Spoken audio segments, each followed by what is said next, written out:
जय श्री राधे। पूज्य श्री सद्गुरुदेव भगवान के चरणों में प्रणाम। पूज्य श्री राधा बाबा जी का जीवन चरित्र। अभी तक हमने सुना कि कैसे पूज्य श्री बाबा और पूज्य श्री भाई जी का मिलन हुआ। पूज्य श्री भाई जी वाराणसी की यात्रा पर चले गए और बाबा ने कहा कि मैं यहीं रहूँगा, आप मेरी ओर से निश्चिंत हो जाएं। अब आगे सुनते हैं। बाबूजी उसी रात वाराणसी चले गए। बाबा ने उस रात्रि में गहरी नींद ली। ट्रेन की लंबी यात्रा में बाबा ठीक प्रकार से सो नहीं पाए थे। बाबूजी 2-3 दिन में ही लौटकर आने वाले थे, पर वे लौटकर आए 31 अक्टूबर 1936 को।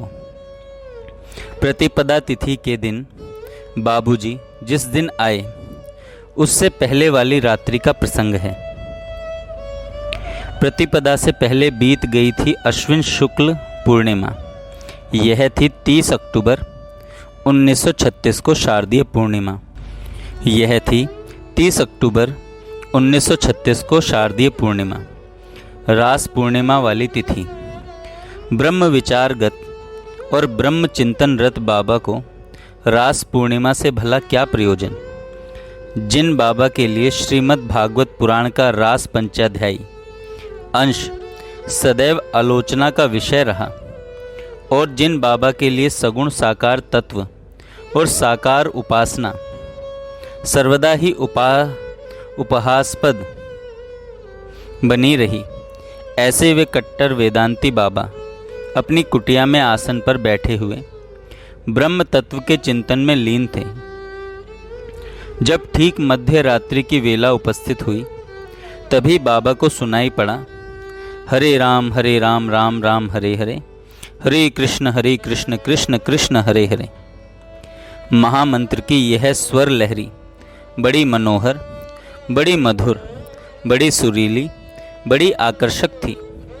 यह पता नहीं कि वह स्वर लहरी किस दिशा से आ रही थी, परंतु वह थी बड़ी मनमोहनी।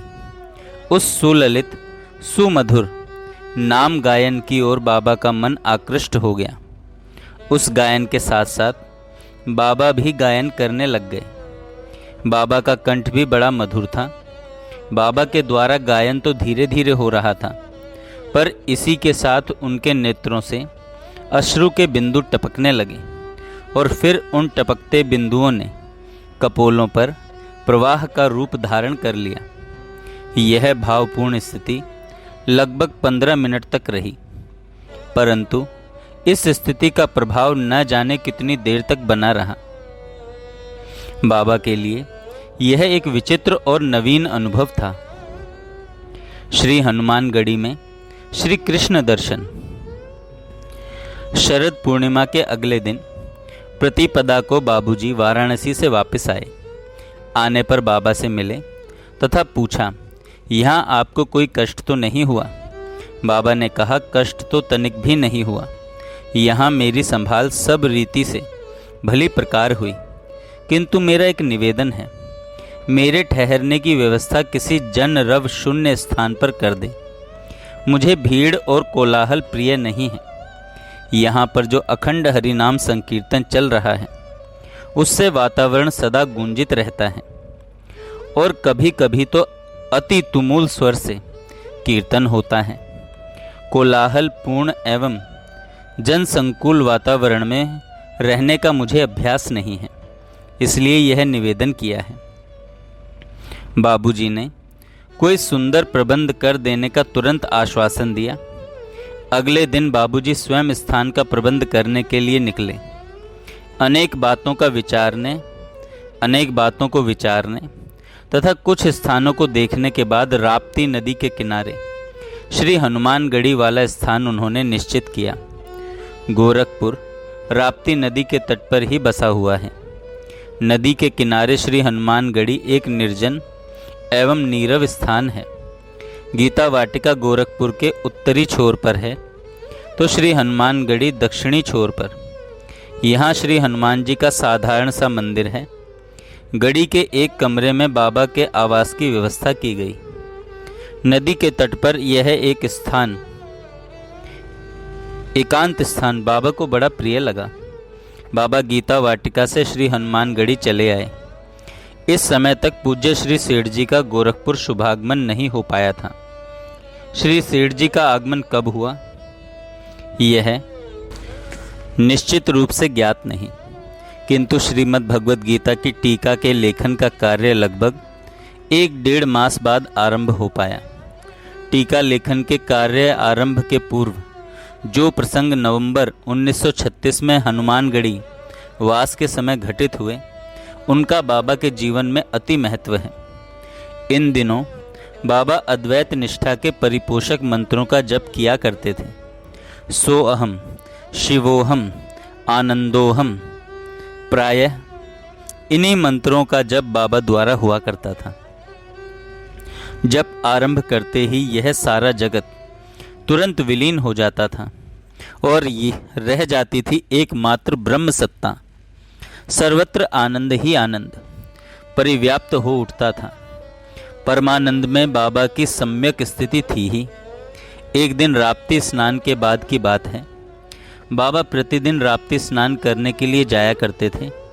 वे स्नान करके जल से पूर्ण कमंडलू हाथ में लिए हुए भीगे वस्त्रों में ही श्री हनुमानगढ़ी वापस आ रहे थे।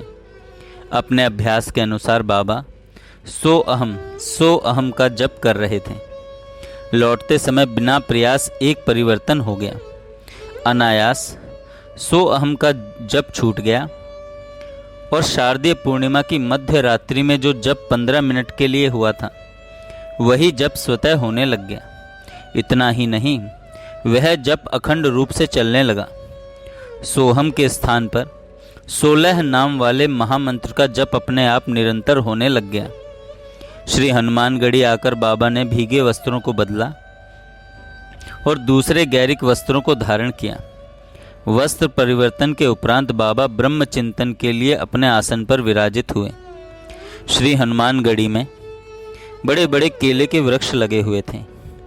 बाबा ने 2 कदली स्तंभों के मध्य अपना आसन बिछाया था। बाबा पूर्वाभिमुख बैठे हुए थे और जप करते हुए ब्रह्म चिंतन में तल्लीन थे।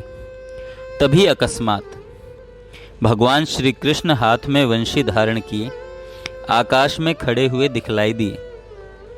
ज्यों ही भगवान श्री कृष्ण की दिव्य आकृति बाबा के सामने प्रकट हुई, बाबा के मन में तत्क्षण यह भाव आया कि यह माया जनित है, यह तो मिथ्या मूर्ति है। माया राज्य की यह मिथ्या वस्तु मेरे सामने कहाँ से आ गई।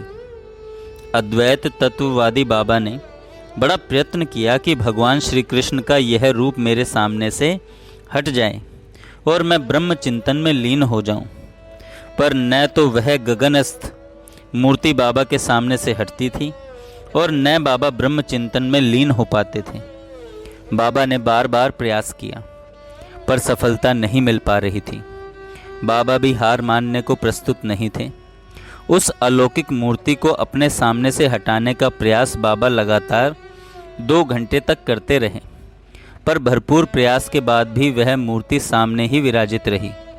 अथक प्रयास के बाद भी वह सगुण साकार तत्व बाबा के सामने से हटने का नाम भी नहीं ले रहा था। बाबा के अद्वैत तत्वनिष्ठ जीवन में सतत प्रयास को करारी मात मिलने का यह प्रथम प्रसंग था। बाबा ने थक कर प्रयास छोड़ दिया। भगवान श्री कृष्ण का वह सगुण साकार स्वरूप किशोरावस्था का था। कदम्ब वृक्ष के सहारे खड़े होकर वे वेणु वादन कर रहे थे। वेणु का शीर्ष भाग भगवान श्री कृष्ण के अरुण अधरों से संलग्न था और दूसरा छोर भगवान के उदर प्रदेश के पास। ज्यों ही बाबा ने साकार विग्रह को अपने सामने से हटाने का प्रयास विसर्जित किया, त्यों ही वह चिन्मय मूर्ति आकाश से नीचे उतरने लगी और बाबा की ओर बढ़ने लगी।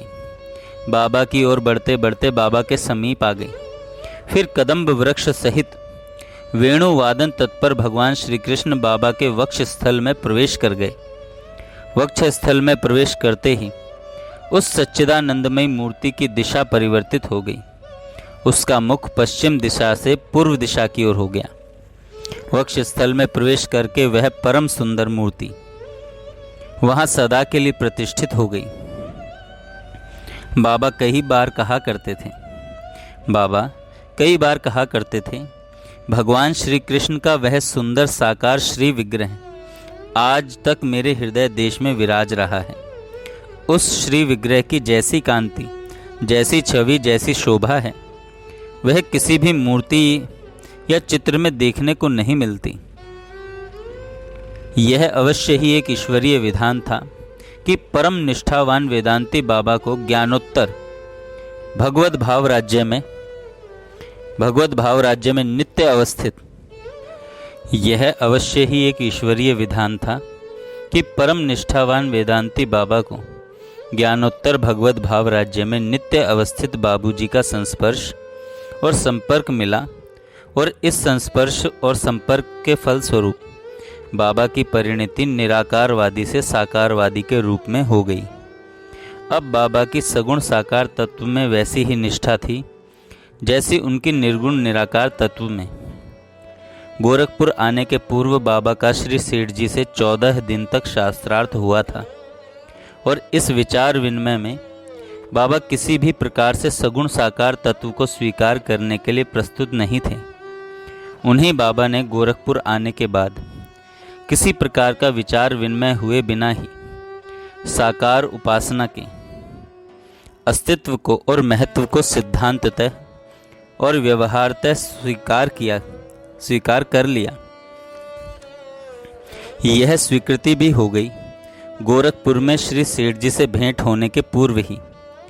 सगुण साकार तत्व के साक्षात स्वरूप हैं भगवान श्री कृष्ण, और उन्हीं भगवान श्री कृष्ण का परम अमृतोपदेश है श्रीमद् भगवद गीता। भगवान श्री कृष्ण के सगुण साकार तत्व पर आस्था के अभाव में उनकी दिव्य भगवदीय वाणी श्रीमद् भगवद गीता की टीका कितनी श्रेष्ठ हो पाती, यह एक विचारणीय तथ्य है। श्रीमद् भगवद गीता की टीका कितनी श्रेष्ठ हो पाती, यह एक विचारणीय तथ्य है। श्रीमद् भगवद गीता की टीका के लेखन कार्य को आरंभ करने के पहले जिस प्रकार की मनोभूमिका आवश्यक थी, उसी आवश्यकता की परिपूर्ति के लिए ईश्वरीय योजना के अनुसार बाबा का गीता वाटिका में शुभ आगमन हुआ और बाबूजी का संस्पर्श और संपर्क मिला। प्रथम मिलन के अवसर पर बाबूजी ने प्रणाम करते समय बाबा के चरणों का जो स्पर्श किया, वह मात्र स्पर्श नहीं, एक महान संस्पर्श था। संस्पर्श के उस दिव्य क्षण में ही सगुण साकार तत्व और साकार उपासना का बीजारोपण हो गया। वह बीज इतना शीघ्र अंकुरित हो उठेगा, इसकी कल्पना कोई कर ही नहीं सकता था। बाबूजी जैसे सर्वसमर्थ संत के अति सुगुप्त महान दान का यह परम सुंदर परिणाम था कि बाबा को भगवान श्री कृष्ण के दर्शन मिले और वे सगुण साकार तत्व के प्रति निष्ठावान बन गए। अब श्री गीता जी पर टीका लेखन के कार्य में उनके द्वारा होने वाला सहयोग सुचारू श्रेष्ठ रूप से हो सकता था। आइए अब सुनते हैं कि गोपी भाव एवं श्री कृष्ण दर्शन के स्वरचित चौपदे जो रचनाएं पूज्य श्री बाबा ने की। बाबा प्रियतम काव्य में कहते हैं, क्षण एक हुआ था आई ही, पिंजर परिसर में थी प्रियतम, उसके काले घेरे का था, छू गया अंश मुझसे प्रियतम। ऐसी प्रतीति उस समय हुई, मानो चिर परिचित था प्रियतम, सुंदर वह नित्य भवन मेरा, भूला सा हुआ अभी प्रियतम। एक क्षण ही हुआ था, मैं विहगी पिंजर परिसर गीता वाटिका में आई ही थी कि पिंजर श्री पोद्दार महाराज के शरीर के काले घेरे का एक अंश मुझसे छू भर गया, अर्थात आते ही उन्होंने मुझ सन्यासी की मर्यादा अनुसार चरण स्पर्श करके मुझको छू भर लिया। उस समय ऐसी प्रतीति हुई, यह पिंजरा पोद्दार जी महाराज का देह तो मेरा चिर परिचित सुंदर भवन है, यह तो मेरा नित्य का घर है, परंतु अब तक तो यह मेरे द्वारा भूला हुआ ही था। द्वादशी प्रदोष समय अश्विन शुक्ला की यह घटना प्रियतम। पूज्य बाबा प्रियतम काव्य के इन चौपदों द्वारा अपना और बाबूजी का मिलन बता रहे हैं, कैसे ब्रज भाव की स्थापना उनके भीतर हुई।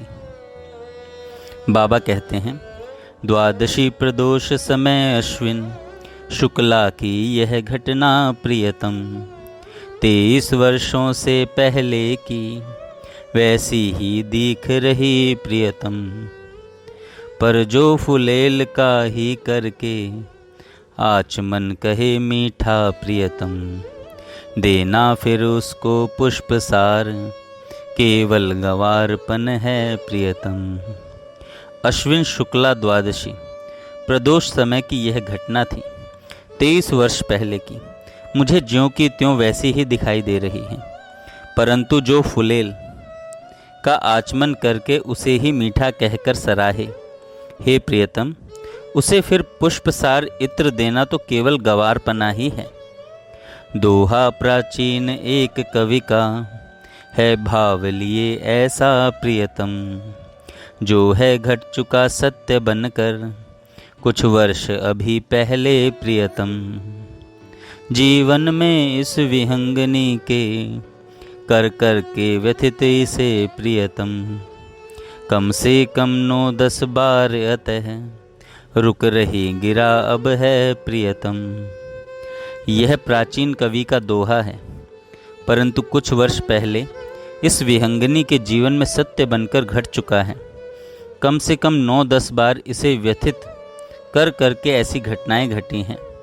अब वाणी कुछ कहने के पूर्व रुक रही है।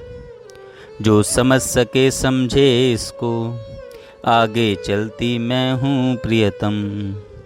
26 पहर की सरस विरस अनुभूति न कह कर ही प्रियतम। समला प्रवाहिनी क्षुद्र एक जो थी उसके तट की प्रियतम, बातों को छूती हुई तनिक दाएं बाएं मुड़ती प्रियतम। जो इसे समझ सके समझे। मैं अब जो एक क्षुद्र समला नदी थी उसके तट की बातों को छूती हुई तनिक दाएं बाएं मुड़ती हुई 26 पहर की सरस विरस अनुभूतियाँ न कहकर आगे चलती हूँ। क्या से क्या कुछ दिन में ही था जीवन का हाल हुआ प्रियतम, कैसे बह गई ज्ञान गरिमा इस नीली धारा में प्रियतम। कैसे क्रमशः पिंजर में थी आसक्ति बढ़ी मेरी प्रियतम, सुनने वाला न मिला इसको सुनने वाली न मिली प्रियतम। कुछ दिनों में ही मेरे जीवन का हाल क्या से क्या हो गया। कैसे मेरी ज्ञान गरिमा इस नीली धारा में सर्वथा बह गई। कैसे क्रमशः मेरी इस पिंजर पोद्दार महाराज की देह में आसक्ति बढ़ी। हे प्रियतम, यह वार्ता न कोई श्रद्धापूर्वक मुझसे सुनने वाला ही मिला न सुनने वाली ही मिली। जय श्री राधे। आगे का प्रसंग हम कल सुनेंगे।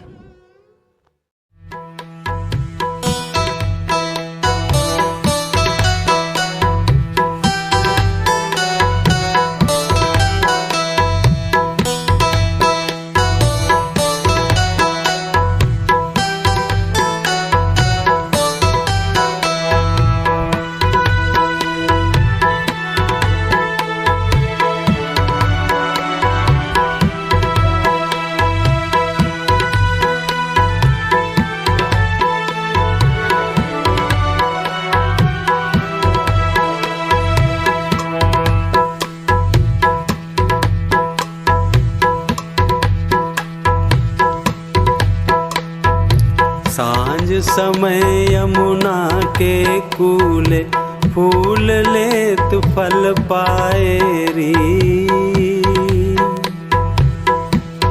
ओ सांझ समय यमुना के कूले फूल लेत फल पाए री।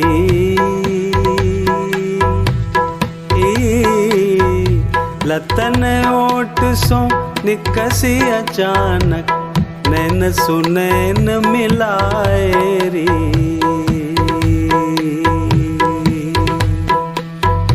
सांझ समय यमुना के कूले फूल लेत फल पाए री।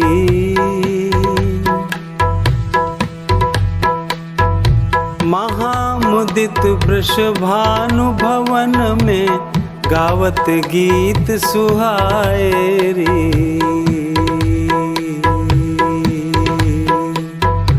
महामुदित वृषभानु भवन में गावत गीत सुहाए री।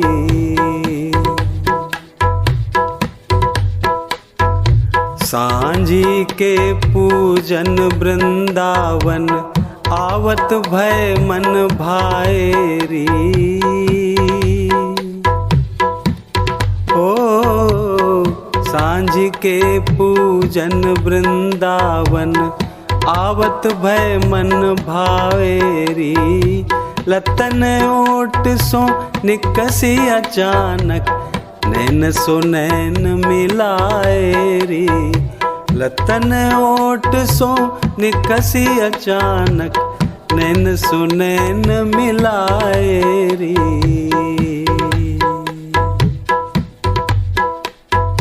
सांझ समय यमुना के कूले फूल लेत फल पाए री। ओ फूल लेत फल पाए री।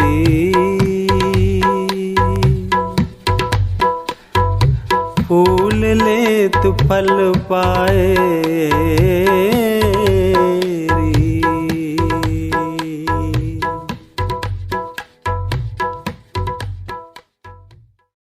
जय श्री राधे।